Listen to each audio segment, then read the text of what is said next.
Assalamualaikum warahmatullahi wabarakatuh.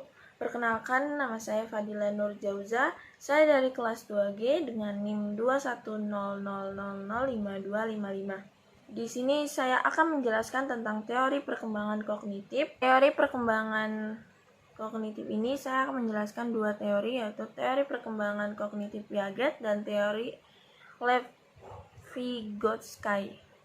Teori perkembangan kognitif. Kognitif merupakan salah satu ranah di dalam taksonomi pendidikan. Teori kognitif ini lebih menekankan bagaimana proses untuk mengoptimalkan kemampuan dari segi aspek rasional yang dimiliki oleh orang lain. Dan ada dua teori sebagai pendekatan dasar memahami kognitif, yaitu teori kognitif Piaget dan teori Vygotsky. Yang selanjutnya yaitu ada faktor yang mempengaruhi dalam perkembangan kognitif, yaitu faktor fisik. Interaksi antara individu dengan dunia luar juga merupakan sumber pengetahuan baru, tetapi kontak dengan dunia fisik tidak cukup untuk mengembangkan pengetahuan kecuali jika inteligensinya itu individu dapat dimanfaatkan dengan pengalamannya. Yang kedua ada pengaruh sosial. Lingkungan sosial juga termasuk peran bahasa, pendidikan, dan pengalaman fisik dapat memacu atau menghambat perkembangan struktur kognitif. Yang ketiga ada kematangan. Kematangan sistem syaraf juga menjadi penting bagi anak karena kemungkinan mereka memperoleh manfaat secara maksimum dari pengalaman fisik. Oke, yang selanjutnya ada teori perkembangan kognitif Piaget. Jean Piaget merupakan psikologi perkembangan dari Swiss yang tertarik dengan pertumbuhan kapasitas kognitif manusia. Piaget juga mengajarkan bahwa perkembangan kognitif ialah hasil gabungan dari kedewasaan otak dan sistem syaraf adaptasi pada lingkungan. Dan juga ia menggunakan 5 term untuk menggambar dinamika perkembangan. Skema ini menunjukkan struktur mental dan pola berpikir yang orang gunakan untuk mengetahui situasi tertentu di lingkungannya. Yang kedua ada adaptasi. Adaptasi ini merupakan proses yang dimana anak-anak menyesuaikan pikirannya untuk mendapatkan informasi baru yang selanjutnya mereka akan mengerti. Dan juga anak-anak dapat menyesuaikan diri dengan dua cara, yaitu asimilasi dan akomodasi. Asimilasi ini merupakan memperoleh informasi baru dan memasukkannya ke dalam skema yang sekarang dan dalam respon terhadap stimulus lingkungannya yang baru.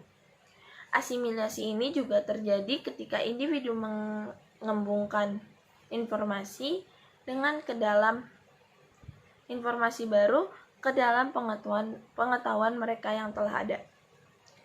Akomodasi itu merupakan penyesuaian pada informasi baru dengan menciptakan skema yang baru ketika skema yang lama tidak berhasil.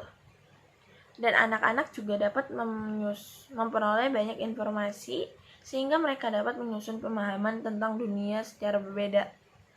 Akomodasi juga terjadi ketika individu dapat menyesuaikan diri dengan informasi baru.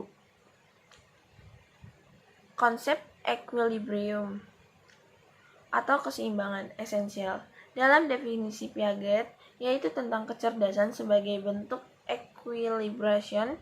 Equilibrium juga dapat diartikan sebagai kompensasi untuk gangguan eksternal. Selanjutnya ada prinsip dasar dan perkembangan teori Piaget.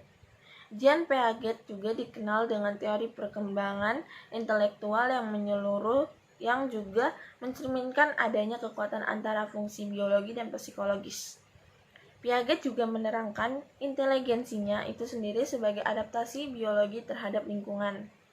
Jean Piaget juga merancang model yang mendeskripsikan bagaimana manusia dapat memahami dunianya dengan cara mengumpulkan informasi.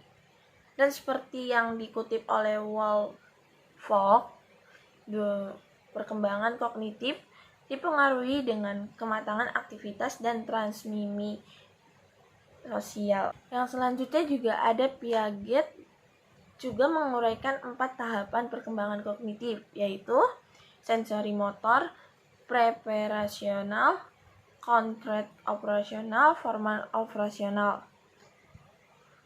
Sensori motor ialah pada usia 0 sampai 18 bulan, perilakunya itu belajar melalui perasaan dan juga belajar melalui refleks. Sedangkan preparasional pada usia 18 bulan sampai 6 tahun, perilakunya itu ide berdasarkan persepsinya, menyamaratakan berdasarkan pengalaman terbatas. Dan selanjutnya itu ada konkret operasional, itu pada usia 6 tahun sampai 12 tahun, perilakunya itu ide berdasarkan pemikirannya dan membatasi pemikiran pada benda-benda. Yang selanjutnya itu ada formal operasional. Pada usia 12 tahun ke atas, perilakunya itu berpikir secara konseptual dan juga berpikir secara hipotesis. Pendekatan Vygotsky dengan menegaskan begitu pentingnya peran orang dewasa dalam membimbing anak. Pandangan tersebut merupakan nilai interaksi dalam pembelajaran. Hal ini merupakan interaksi yang memberikan dasar untuk menyusun sederet pengertian. Vygotsky juga menekankan peran orang dewasa dalam memimpin perkembangan, yaitu bukan mencocokkan lingkungan pembelajaran saja, tetapi membuat lingkungan di mana anak dengan bantuan orang lain dapat memperluas dan meningkatkan pemahaman mereka. Vygotsky juga menempatkan banyak sekali penekanan pada pentingnya pengamatan. Menurut Vygotsky, juga hal ini merupakan salah satu cara untuk menilai secara akurat apa yang ada dalam ZPD anak pada suatu waktu. Vygotsky juga yakin bahwa bahasa menjadikan pengalaman yang terbagi penting untuk pengembangan perkembangan kognitif. Karena menurutnya berbicara itu merupakan hal penting untuk memperjelas hal-hal yang penting.